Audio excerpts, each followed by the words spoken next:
They promised they wouldn't be long. Yet, the reality is, they were never returning for me. The car rolled into the gravel lot, the darkness enveloping everything around it. The sky loomed heavy, pregnant with the weight of October rain, while the hum of the flickering overhead lights deepened the stillness, amplifying the quiet rather than diminishing it. The gas station lingered like a relic of the past on Route 9, hidden away behind stretches of emptiness. There were no other vehicles in sight. Silence fills the airwaves, the soothing sound of the engine cooling, accompanied by the gentle rustling of Hayden in the back seat, savoring his juice box through a straw. I couldn't grasp it at that moment, not entirely. Yet, a quiet voice within me, one we often learned to dismiss, began to murmur the instant my dad shifted the car into park. "Step outside for a moment. Sloan," he instructed, his gaze fixed firmly on the path before him. His tone lacked anger, simply lacking depth, as if he were directing someone he barely knew. My mother remained silent. She gazed out the passenger window, her arms wrapped firmly around herself. The rain whispered softly against the window, as if it were anticipating a signal to begin. She averted her gaze from me. That, above all else, tightened my chest with an overwhelming sense of emotion. David dug into his coat pocket, retrieving a wrinkled $20 bill, along with a neatly folded piece of paper. "Find something to satisfy your hunger. We'll return in 10 minutes. Hayden's voice broke through from behind me. "Am I allowed to join as well?" "No." David's voice cut through the air, not with volume, but with a precision that silenced her immediately. I gently pushed the door open. The biting chill rushed in, damp and sharp, cutting through my flimsy denim jacket. I stepped outside, the gravel crunching softly under my sneakers. As I reached for the door to close it, I caught a fleeting glimpse of my dad's gaze directed at me. And then the vehicle was already reversing. I couldn't believe it at first. It felt like a prank, an unusual aspect of parenting, perhaps a trial. I observed the crimson glow of the brake lights fade away into the distance of the highway. I lingered in anticipation. Just 5 minutes. 10. My legs started to throb from the prolonged standing. The rain began to fall gently, like tiny needles piercing the air. The paper in my grasp began to lose its firmness. I stepped through the door. The clerk hardly lifted their gaze. He was in his mid-20s, perhaps a bit too engrossed in a worn lottery ticket tucked away behind the counter. I found myself lingering by the candy aisle, feigning interest in selecting something. With each car that zoomed by outside, I found myself rushing to the window, curiosity pulling me closer. Everything continued on its relentless path. After what felt like an eternity, the clerk finally looked my way, then shifted their gaze to the clock. "Is someone coming to get you?" he inquired. I nodded without thinking. What about my parents? They simply had to make a U-turn. He wore a skeptical expression, yet it lacked any harshness. "Are you sure you want to stay in here for a while? You're drenched."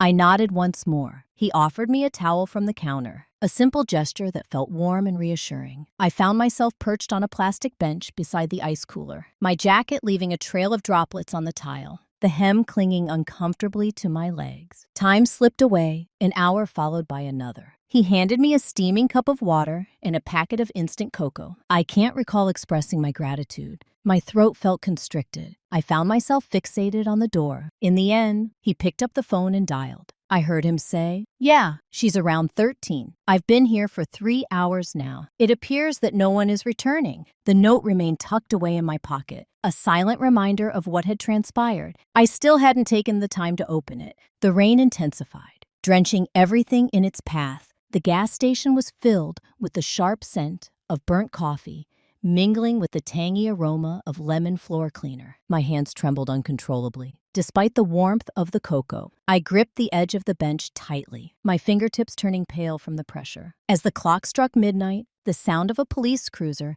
echoed in the stillness of the night. The lights faded softly. A woman emerged, clad in a tan windbreaker, clipboard firmly in hand. She knelt before me, her voice soft and gentle. "Hello, dear. Allow me to introduce myself. I am Officer Danner. Could you please share your name with me?" My lips gently opened. For a brief moment, silence enveloped the space. Then I believe it's Sloan Rivers. She penned it carefully, her gaze lingering on my features, as if I might vanish the moment she diverted her attention. I walked alongside her to the cruiser, offering no resistance. The clerk offered a wistful wave as I walked by. I don't believe I even managed to wave back. The interior of the patrol car radiated a comforting warmth, The air was thick with the scent of vinyl, mingling with the aroma of inexpensive coffee. I settled into the back seat, the weight of the jacket enveloping me, ineffective against the chill that penetrates from within. The officer turned the key, and the engine roared to life. The gentle strains of country music filled the air. Only then did I unfold the paper. 4 words scribbled in David's exacting hand. Some kids aren't meant to stay. You're better off gone. They erased me from their lives. But paper doesn't lie. Records remember what people choose to forget. The room was always cold. Not freezing, not hostile, just enough to remind you that comfort was not a priority. I sat alone in the secure booth, a retinal scanner blinking amber beside me. The system waiting for a decision I already made. Override protocol, internal audit. Subject Rivers, Sloan, clearance strategic tier level 9. I spoke clearly, letting my voice thread into the machine's listening grid. A brief delay, then the screen responded with a sterile confirmation tone. I was in. It felt strange to see my name in government font again. Years of operations in silence had trained me to erase footprints, not retrace them. But this wasn't about nostalgia. This was about facts, evidence, truth that had grown dust where it should have sparked alarms. The file appeared bare bones, skeletal, name ID, number 1, photo, West Point enrollment 1 year, status inactive, reason, psychiatric instability candidate, deemed unfit for extended service, signed dated May 2004. The digital signature was unmistakable. David R. Rivers. I stared at it longer than I should have, not because I doubted, but because even now, 20 years later, there was a part of me still waiting for it to be someone else. I leaned back, fingers steepled, letting the implication settle in the corners of the room. David hadn't just abandoned me. He'd taken steps to make sure the system forgot I'd ever existed in it. He hadn't destroyed me. He deleted me. The monitor's glow outlined the edge of my jaw. I reached into the inner pocket of my coat and pulled out a folded slip of paper. A handwritten log I'd jotted earlier that week. Names of people who might have known the old system before automation replaced them. One name had a small star beside it. Fulton Charles, A. Retired clerk, known for remembering everything. Rumored to have once flagged a general's fake citation and lived to tell it. I found him in the archives annex near Judiciary Square, tucked behind an unmarked door with peeling paint and a smell of boiled coffee. The light flickered in half the hallway. I knocked twice. Fulton, I called. Depends who's asking, came a voice from the other side. Gruff, skeptical, maybe a decade out of practice. Sloan Rivers, looking into a 2004 deletion order. Strategic file path. You were listed on the chain of custody. A pause. Then the door opened. He was thinner than I expected, with skin like yellowing paper, and a posture that suggested war with gravity. I remember that name, he said immediately. But I remember the signature more. He motioned me in past shelves of printed logs and backup microfiche that had survived at least 2 digitization waves. We stood before an old steel filing cabinet. He tapped the top drawer. Nothing digital about this part. Back then, you wanted someone gone. You needed 2 things, a signature and silence. I waited as he rummaged through laminated logs. He pulled one, laid it flat. I recognized the notation instantly. Same ops code as my deleted file. His finger landed beside it. That day he muttered, I flagged the request. Didn't make sense. Young cadet.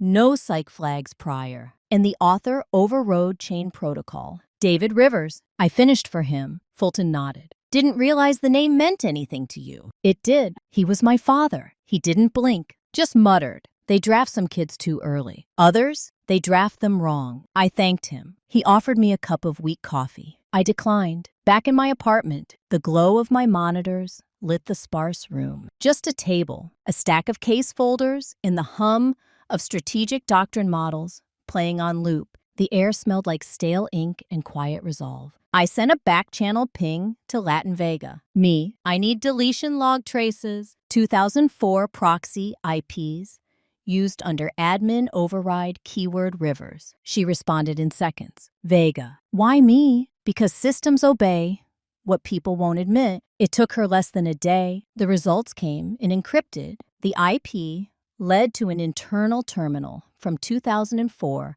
registered under the Command Integrity Office. Assignment log, David Rivers. I didn't flinch. Instead, I walked across the room to the old drawer I kept sealed, labeled in black marker personal, do not open. I pulled it open slowly. Inside were years of unopened letters, all addressed to me from family members who sent them not to apologize, but to ensure I wouldn't speak. Hope you're doing well. Don't come back. No return address. Good luck. A typed note from Elaine. Short, emotionless. We don't have space for your kind of story. Please don't write again. I sat down on the edge of my bed, the stack of letters in my lap like a weight I'd stopped noticing. I had told myself none of this mattered. That survival was enough. That truth could be quiet. But silence had a cost, and I had paid enough. They hadn't seen me in 2 decades. So when I showed up on national television, wearing stars on my shoulders, they turned pale. The lights at the Defense Summit were clinical, sharp-edged things. I could feel them tracing every wrinkle in my uniform, every line carved across my face by sandstorms and briefings and years of silence. I stood behind the podium in a conference hall that buzzed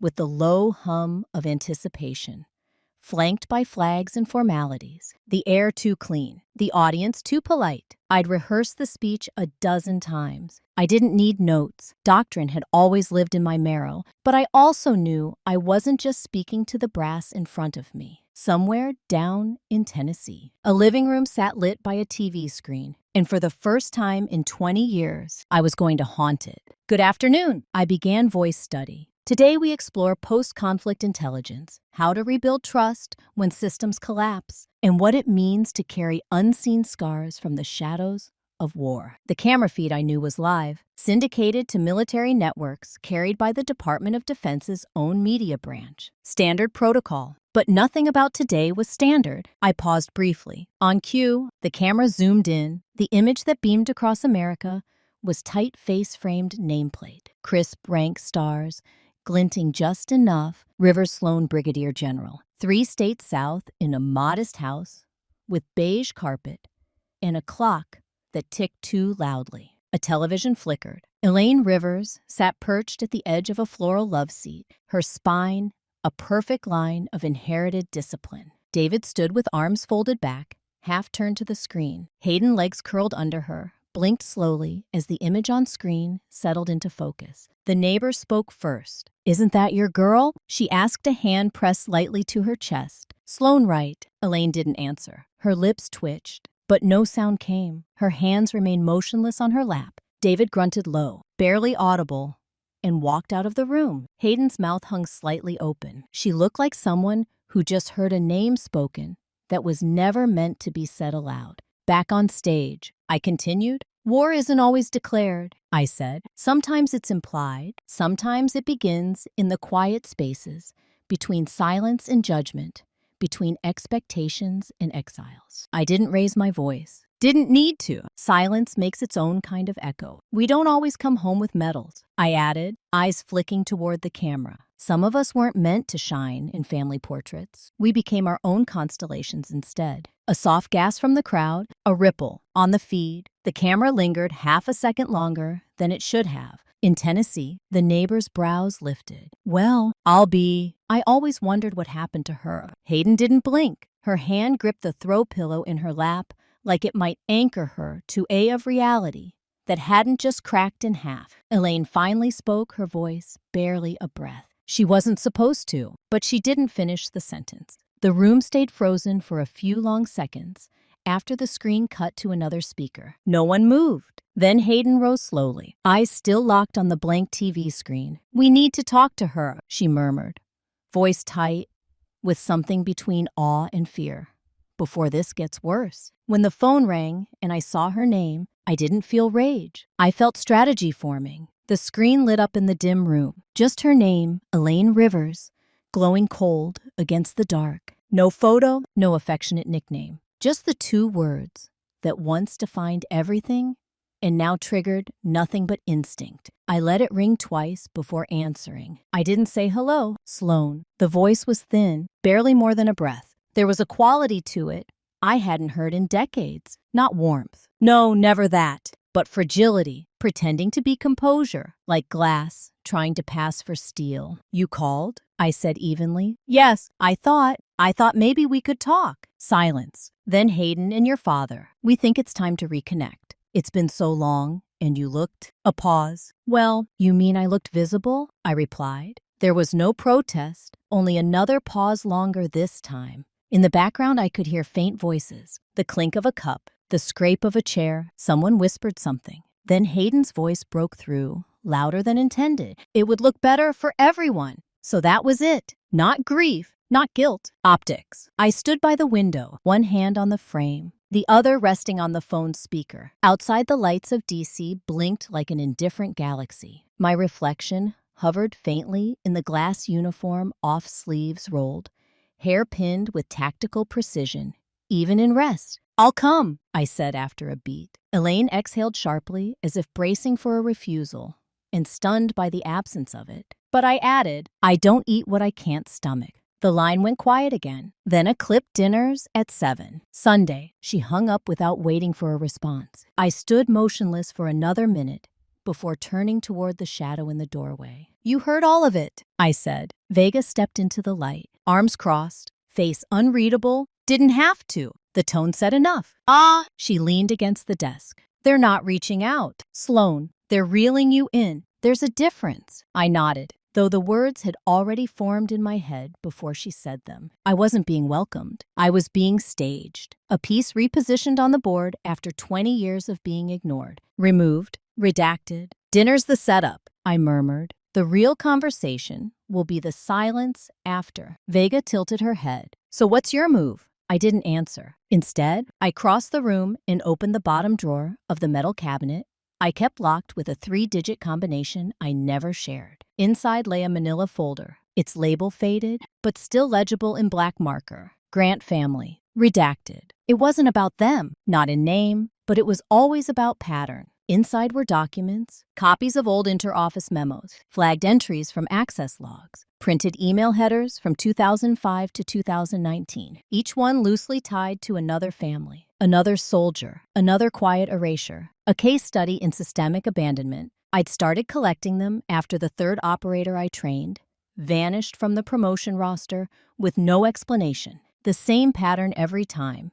Questionable mental health note, early discharge stamp family, cited as uninformed or not present. Names changed. Signatures didn't. I added to it quietly over the years. A pattern map, a silent web, a dossier no one had asked for until now. I slipped a fresh page into the folder. It was a printed frame from the broadcast me at the podium. Eyes direct, mouth mid-sentence. But it wasn't the image that made my chest tighten. It was the red ink circling my face. I recognized the pen stroke. The tilt, the pressure, Hayden's handwriting. No message, no context. Just a single red circle, like a target, drawn over the person they hadn't expected to reappear. I closed the folder, then I locked the drawer. They greeted me like a visiting diplomat. Smiles too wide, table too perfect. Nothing alive ever felt that staged. The air inside the Rivers house was artificially warm, like the scent of lemon wax. And denial had been simmering all day. Elaine opened the door with a kind of formal ease, like she was hosting a charity donor, not her estranged daughter. Her lipstick was flawless. Her hands trembled only once, barely enough to notice. "Sloan," she said. Not a question, not a welcome, just the name suspended in the air, like it had been pulled from a drawer and dusted off for display. I stepped inside. The walls were covered with new frames. Hayden at commissioning. Hayden at award ceremonies. Hayden shaking hands with brass I'd briefed from the shadows. There wasn't a single photograph of me, not even the old ones. The table had been set for 4, polished silverware, starched napkins folded like they'd been ironed into shape. At the center, a floral arrangement, too symmetrical to have been chosen by accident. Elaine gestured to the chair opposite Hayden. "You're just in time. Everything's ready." The last time I sat at that table, my seat had been missing entirely. This time, it was laid out like a trap. Forks that never touched my food, a name card that didn't exist. David entered the room with a slow, measured pace. He gave me a curt nod, the kind reserved for dignitaries or threats. "Welcome home." I didn't say I was home, I replied, brushing past him. Hayden was already seated, her uniform pristine posture, textbook perfect. She looked up as I approached, a flicker of something nervousness, pride, resentment passing through her features like a cloud across the moon. Then it was gone. "Glad you came," she offered, voice a little too smooth. "I never said I wouldn't," I answered. Dinner began. Conversation tiptoed around landmines. Elaine asked about the weather in D.C. Hayden talked about her recent tactical seminar. David focused on cutting his steak with excessive precision, as though silence could be carved like meat. The food was excellent, flavorless. The neighbor showed up 15 minutes in a woman I barely recognized, cheeks flushed from wine or effort. She entered uninvited, laughing loudly as she set down a store-bought pie. "I just had to stop by.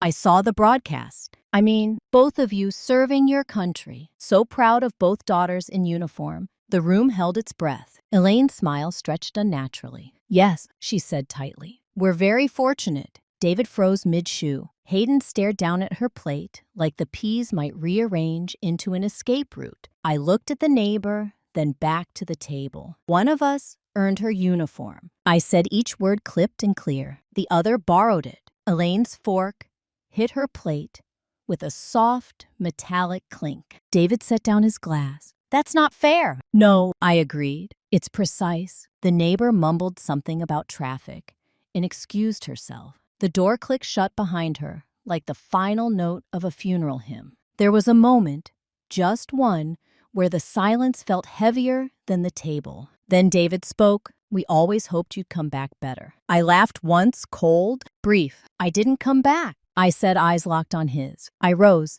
"There's a difference." Elaine's hands fidgeted beneath the tablecloth. Hayden said nothing. I stood up before dessert was served. No one stopped me. As I passed Hayden, I leaned in just enough to whisper, "Don't rehearse your next speech too much. The truth might trip you." Her shoulders stiffened. She didn't turn to watch me leave, but I felt her eyes on my back all the way to the door. The truth doesn't die. It just waits filed under wrong names, behind doors no one dares open. Fort Alegre never advertised its lower levels. Above ground, it posed as a logistics hub. Endless rows of marked containers, uniform personnel on autopilot paperwork moved in triplicate. But beneath that concrete order was something colder. Steel corridors, buried deep in the foundation, humming with secrets and silence. That was where I needed to go. The elevator didn't respond to civilian IDs. It required retinal confirmation, followed by a secondary biometric sequence and two-person validation. I'd only gotten down here once before, years ago, under orders, not suspicion. Tonight, I came without either. Vega met me 2 blocks from the perimeter. Her hair pulled tight, eyes sharper than I'd ever seen them. "Tunnel relays patched," she said, handing over a military-grade keycard that wasn't hers. 30-second spoof window. Once you swipe. After that, you're either in or arrested. "Comforting," I muttered, inside the air chilled by degrees. The steel walls swallowed sound. My boots echoed, but the sound never traveled far. Absorbed like regret, I swiped the keycard at the first gate. The light blinked green. Below level B, Vega's digital backdoor activated. I moved swiftly through checkpoint after checkpoint, bypassing logs that were supposed to alert security, but now sent nothing but static. The room I wanted was labeled Archive 7G. No plaque, just an embossed seal, flaking from time. A lone clerk stood inside, seated behind an outdated terminal. He glanced up as I entered. "Staff Sergeant Lenz," I asked. He nodded, half rising. "You're not on the manifest." "I'm not here officially," I said, showing a blank clearance card. "But you'll find the override directive under Protocol Echo Subfile Delta Rain." He hesitated, typed something, then paled. "This was pulled last week, then reversed." I didn't delete it. "That's why I'm here." He looked like he wanted to argue. Instead, he stood and left the room with a muttered, "Be quick." I sat at the terminal and began the trace. Vega had seeded a path through the audit logs, a breadcrumb trail scattered across years of silent alterations. It led to a buried operation log labeled Mercury 55207. I opened it. The mission was mine. I knew every detail, terrain orders, fallback contingencies. But my name was nowhere in the official file. The Commendation for Strategic Command had been reassigned to a junior officer I'd barely met. Scrolling further, I found the accompanying memo. Subject S. Son. Rivers, deemed mentally unfit for extended command role. Recommend reassignment or expulsion pending. It was signed D. Rivers. The cursor hovered over the digital signature, glowing faintly. I didn't blink. He hadn't just abandoned me at a gas station. He'd followed me into adulthood, into ranks and war zones, and carved me out of my own victories with bureaucratic precision. I exhaled slowly, then checked the date 3 days after Operation Mercury concluded, 3 days after I'd returned to base with an exhausted unit and 26 survivors who would never know they weren't supposed to credit me. Backtrack. There was more. Vega's patch cracked open, a buried surveillance packet. Video feed. Grainy timestamp 2007. A man in uniform entered the server core after midnight. No one else on record. The footage was warped, but I knew the gait, the squared shoulders, the clipped urgency. David Rivers. I stared as he keyed into the mainframe, inserted a hard token, and began a data dump. No one stopped him. No one questioned it. Until now, I returned to the root log and searched again. This time, I looked for something I hadn't dared before. Redact identity. GRN002S. Rivers status executed. Executed. I stared at the word until it blurred. My fingers curled into fists against the desk. Behind me, the door creaked. Len's head returned. Face pale. Ma'am, I didn't turn. He stepped closer. You're not the first to look for these files. I stood slowly. Who? His voice cracked. Someone tried to wipe them completely last week. They didn't succeed. But whoever it was, they had top-level access, real top, the kind that doesn't leave a signature. I met his eyes. He looked terrified. Be careful, he added in a whisper. This isn't just forgotten history. It's a trap someone still wants closed. They used my ideas, my tactics, my sacrifices. They just forgot. They couldn't keep me quiet forever. The Doctrine Library at Langley East wasn't just off the map. It was off memory, nestled beneath 5 floors of bureaucratic gloss. It required 4 separate levels of biometric clearance and an unspoken agreement not to ask too many questions. The walls were soundproof. The silence, however, wasn't just engineered. It was intentional. I stood beside the interface console, watching as lines of doctrine files scrolled across the translucent glass screen, each glowing line a breadcrumb in a trail of erasure. Vega's fingers moved fast, navigating command paths like they were muscle memory. She wore her weariness like armor today. No makeup, no jewelry, no idle chatter. Just the clean efficiency of someone who knew that truth in the wrong light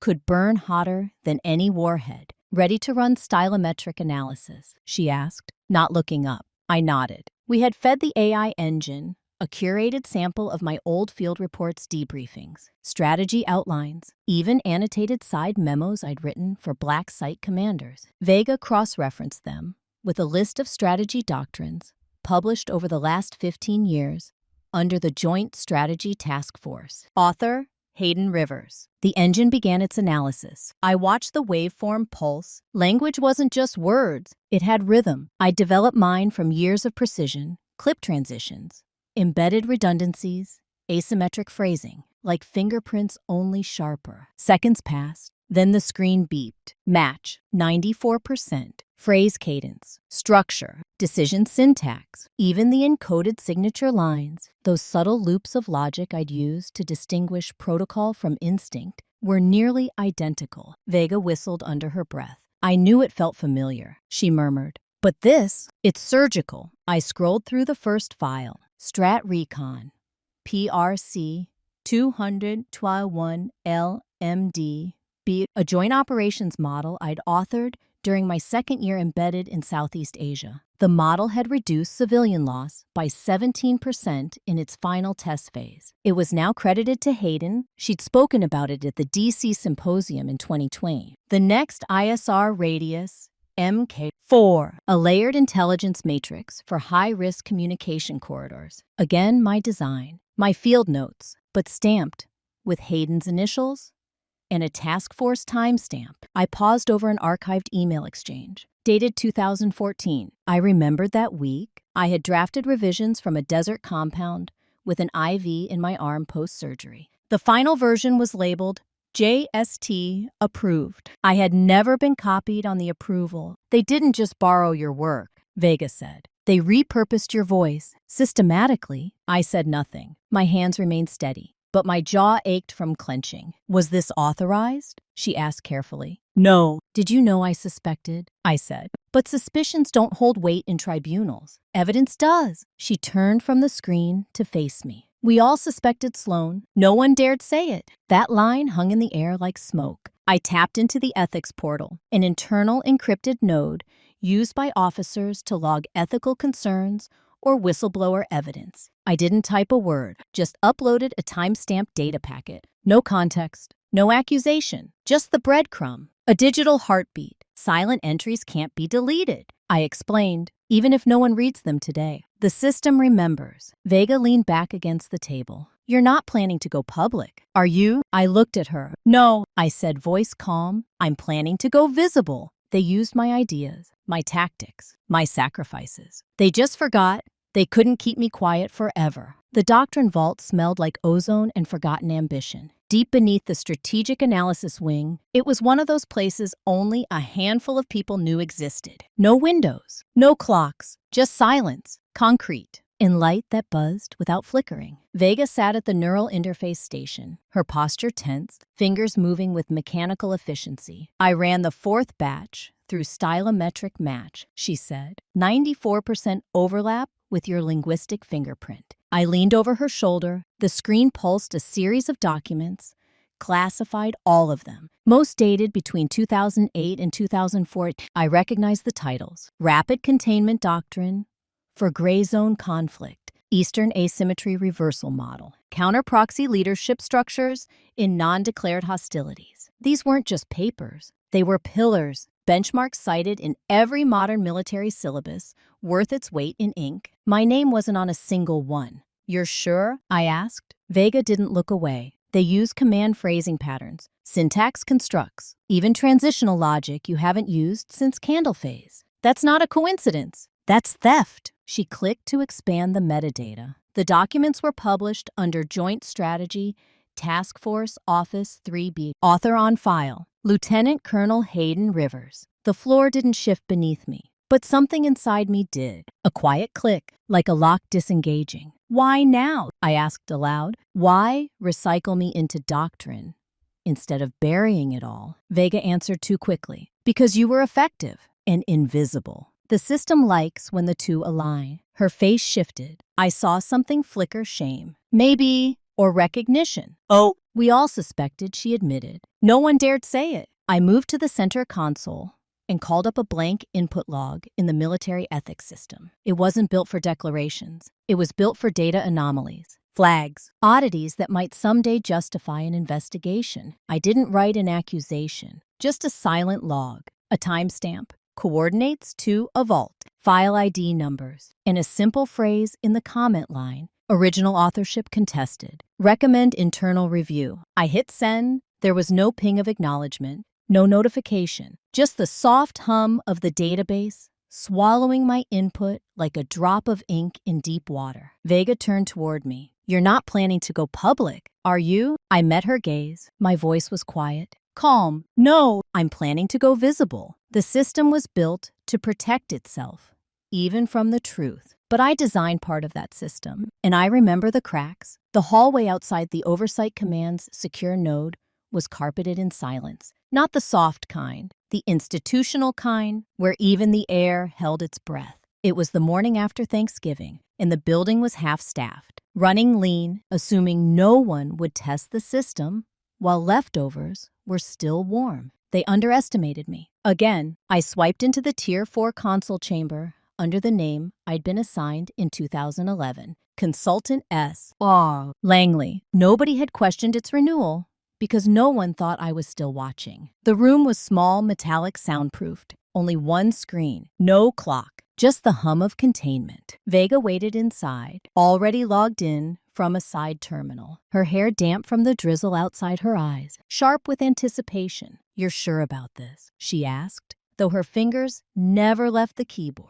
I pulled a worn ID badge from my pocket. The edges were scuffed, the photo cracked, the clearance still active. The system thinks it forgot me, I said. Time to remind it I never left. Echo Protocol had been a whisper, an emergency integrity routine, embedded in the department's doctrine management framework, originally designed to trace authorship disputes and corruption within top-tier strategy files. I had built the skeleton of it years ago during a restructure, then buried it beneath 3 layers of conditional triggers, because even then, One day, it might be me pressing the button. I keyed in the activation phrase manually. Echo initiate, verify tiered command authorship, cross-check secondary clearance override, chain comparison target, strategic doctrines, 2005, present. The cursor blinked once, then again, then Echo engaged, system audit pending, irregularity detected. On Vega's screen,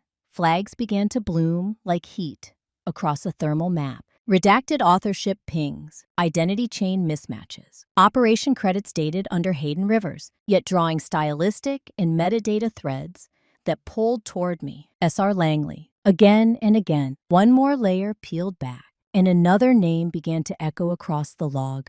David Rivers. Clearance approval, overridden chain, 2007, 2009. Internal affairs? Wouldn't know what triggered the review yet. That was the beauty of Echo.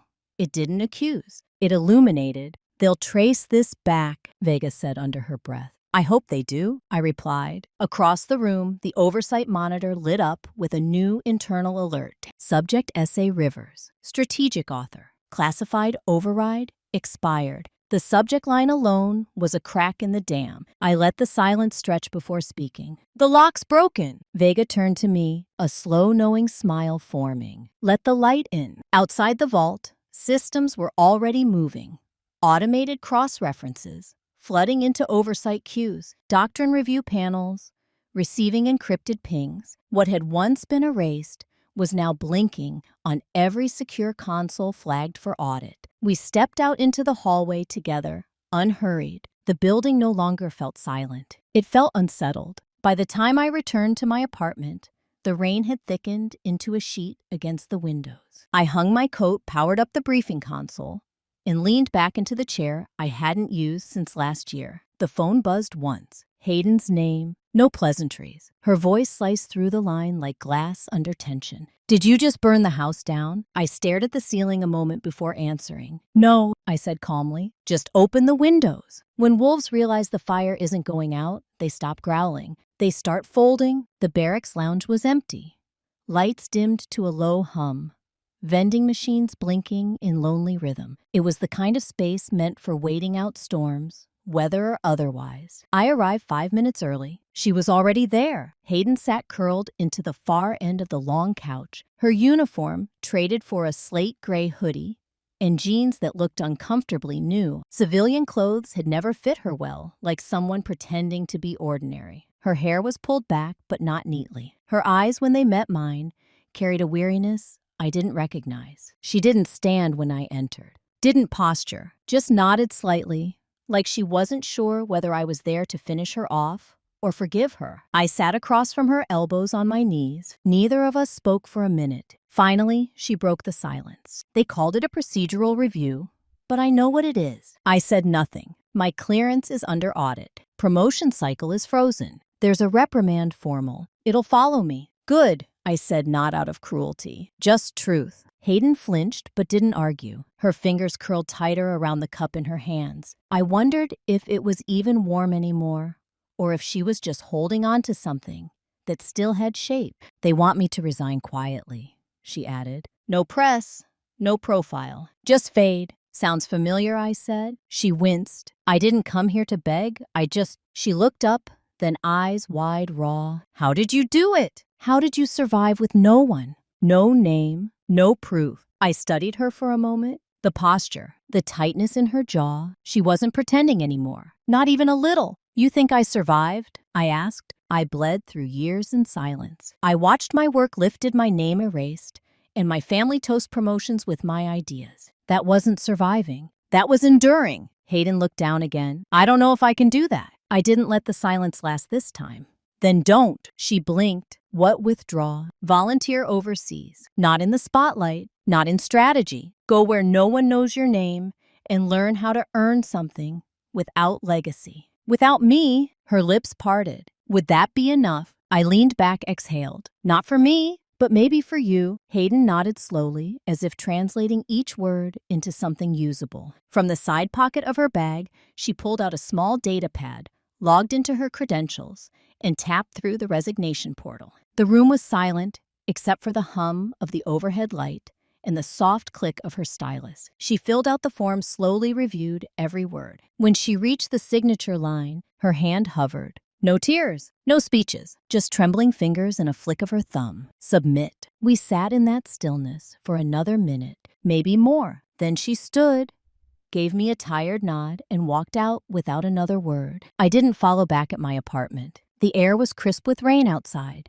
The hallway smelled faintly of pine cleaner and old paint. I opened my mailbox, expecting nothing. Instead, I found a small, soft wrapped package inside. No return label. I brought it into the living room and peeled back the paper slowly. Inside was my denim jacket, the same one I wore the night they left me at that gas station. Cleaned, pressed, folded with care. No note, just cloth and memory. A symbol returned, not reclaimed. I held it in my lap for a long time, thumb tracing the worn seam at the collar. For the first time in years, I didn't feel like something had been taken from me. I felt like something had been returned. They asked me to speak about strategy. I spoke about erasure. The conference hall at the D.C. Defense Ethics Summit gleamed with ceremonial austerity. Brushed chrome podium, navy drapes, seals embroidered in gold thread. An entire echelon of brass filled the seats, their metals catching the light like weaponized silence. Cameras tracked movement in slow sweeping arcs. But I didn't flinch. I stood at the center of the stage, flanked by 2 digital panels and a moderator who'd introduced me like I was just another name on the schedule. I wasn't. Good morning, I began, voice clear, pace measured. Today's topic is intelligence integrity, how we build doctrine, and what it means when we forget who built it. A few heads lifted from their tablets. We talk about systems. I continued, but systems don't write strategies. People do, and people can disappear intentionally or otherwise. Behind me, a projection lit up. Slide 1, a standard mission doctrine titled Hostile Decompression in Asymmetric Zones. Author Joint Strategy Task Force. I clicked to the next proxy collapse and contingency shaping. Same author, same structure. Then a third Mercury aftermath analysis. Redacted protocol, Tier B, no listed author. But I recognized the phrasing, the voice between the lines, because it was mine. These, I said, turning slightly, are considered foundational texts, taught, quoted, filed under collective authorship. I gestured to the 4th slide, but stylometric analysis shows otherwise. The final panel blinked into place. Linguistic fingerprint overlays, match syntax trees, command sequencing pattern maps, all traceable to one author. I said. A ripple moved through the room, not words, just posture. A quiet shift chairs, straightening brows, furrowing in the audience. I saw Hayden, row 5 right side, partially shadowed by an overhanging light. Her arms were crossed. Her eyes were locked on the screen, but I saw the tension in her jaw. General Kessler leaned forward at the moderator's table. Who's the origin point? I didn't smile. I didn't dramatize. I said plainly, unrecorded until today. The silence that followed wasn't surprise.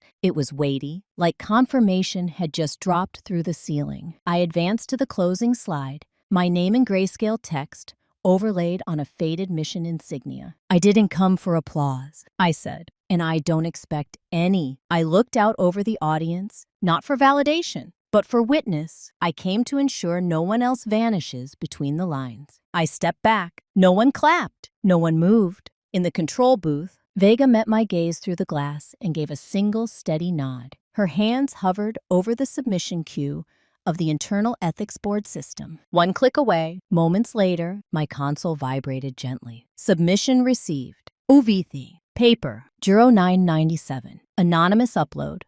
Origin doctrine. Strategic authorship. Logs.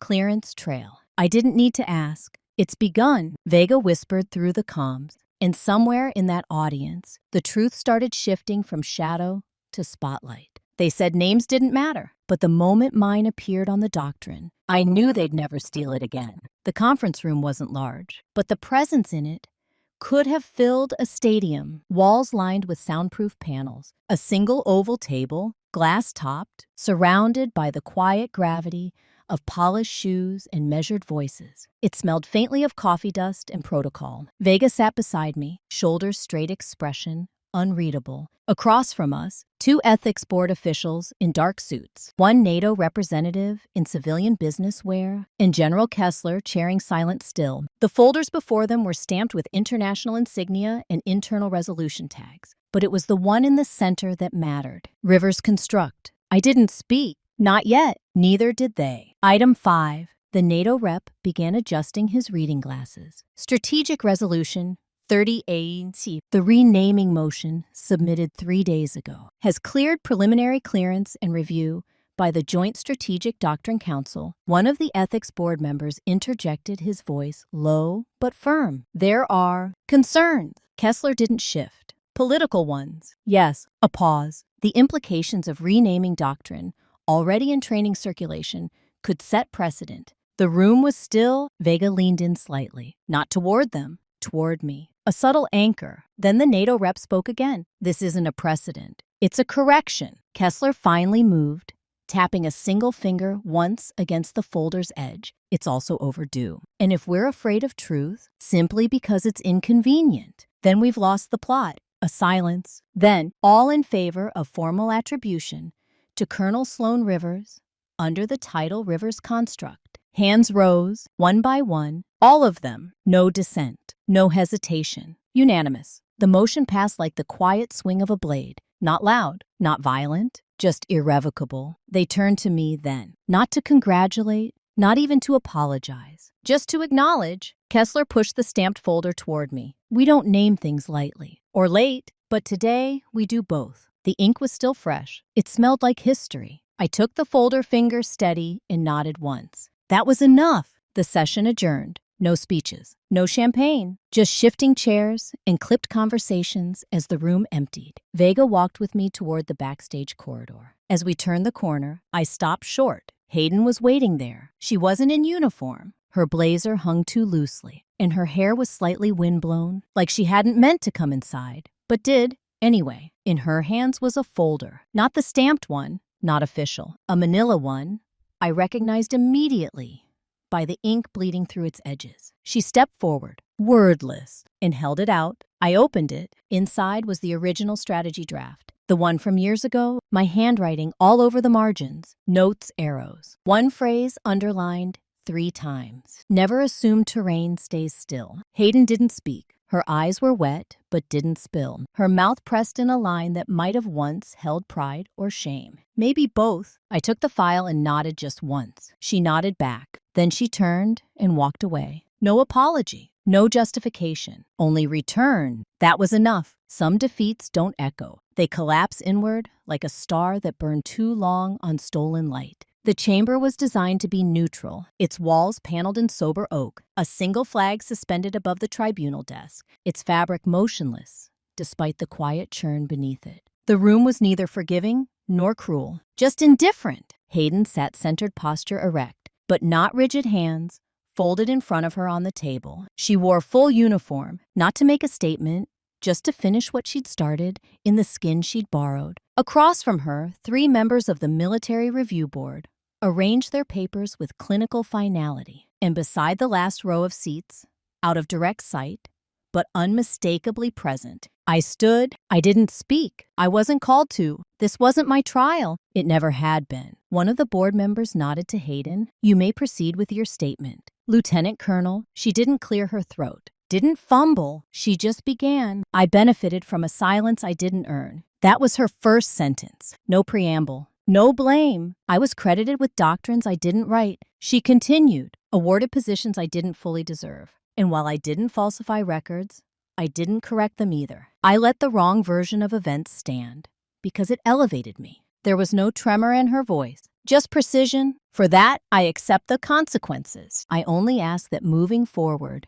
this institution distinguishes between intentional fraud and inherited injustice. Not to excuse, but to evolve. She finished. That was all. The board deliberated for less than 10 minutes. Their decision was delivered with professional detachment. Effective immediately, Lieutenant Colonel Hayden Rivers is placed on a 5-year promotion hold. Public censure to be issued internally, appended to her official record. No discharge recommended. Hayden nodded once. Understood. No one clapped. No one looked away either. As she stood, she turned slightly, meeting my eyes for the first time since the broadcast. Her face was unreadable, neither penitent nor proud. Just bare, not forgiveness, she said softly. Not yet, but maybe. Understanding. I didn't respond, just held her gaze. That was enough. After the board dismissed, I returned to my office, small windowed, functional. The light on my desk console blinked once. Beside it, taped to the glass monitor, was a slightly curved at the corner, like it had been folded, then smoothed. The handwriting was unmistakable. You never needed my seat at the table. You built a better one. No signature. But none was needed. I sat down, the note still pressed under my fingertips. Not reconciliation, but the war had ended. And this was what surrender without sound looked like. I didn't come back to reclaim anything. I came to prove I never needed what they withheld. The porch creaked the same way it had when I was 13, soft and crooked, like a breath held too long. The swing still hung there, unmoving its chains, rusting in the joints. The air smelled of wood smoke and pine. But the fire had long gone out. I stood there for a moment, one hand on the old railing, the other gripping a plain manila folder. The edges were crisp, the contents final. When the door opened, it was David who stood behind it. Older, stiffer, eyes still calculating, still trying to lead every moment like a briefing. He didn't speak. I didn't expect him to. I stepped inside. The house hadn't changed. Same wall clock, with its perpetual 1-minute lag. Same shelf of retired medals and framed documents. Same faint scent of lemon polish and the distant memory of burned coffee. Elaine was in the kitchen. She turned as I entered, one hand frozen mid-reach toward a cupboard. Her expression didn't shift, just her shoulders. Hayden's not here, David said quietly, as if it needed clarifying. I didn't come for her. I placed the folder on the dining table, a simple gesture, no dramatics. Inside were 2 documents, my birth certificate officially relinked to current clearance and command identity, and my transfer order from West Point to classified operations, signed and stamped. It had taken years to reconstruct the paper trail, years to own what was always mine. You don't need to accept me, I said, voice steady. Just stop pretending I never existed. Elaine stepped forward slowly. She looked older too, but not just from time, from effort or the absence of it. She looked at the folder, but didn't touch it. Her eyes flicked to mine instead. Not challenging, not warm, just searching. David exhaled a long, dry sound that didn't quite qualify as a sigh. We were wrong, he said simply. It was the closest thing to an apology I'd ever hear. And it was enough. Elaine reached out, not for the folder, not for herself, but for my sleeve. Her fingers landed lightly, a touch I could have shrugged off with ease. I didn't. She didn't let go. I stood there allowing it, not for comfort, not for closure, just for recognition. I'm not staying, I said after a moment. David nodded. I turned, walked toward the hallway. Each step felt like stepping across a fault line, but one that had already split years ago. Then I saw it. The photo hung in the narrow corridor. Near the stairs, a summer barbecue from a lifetime back. David with tongs in hand. Elaine holding a glass of lemonade. Hayden mid-laugh blurred.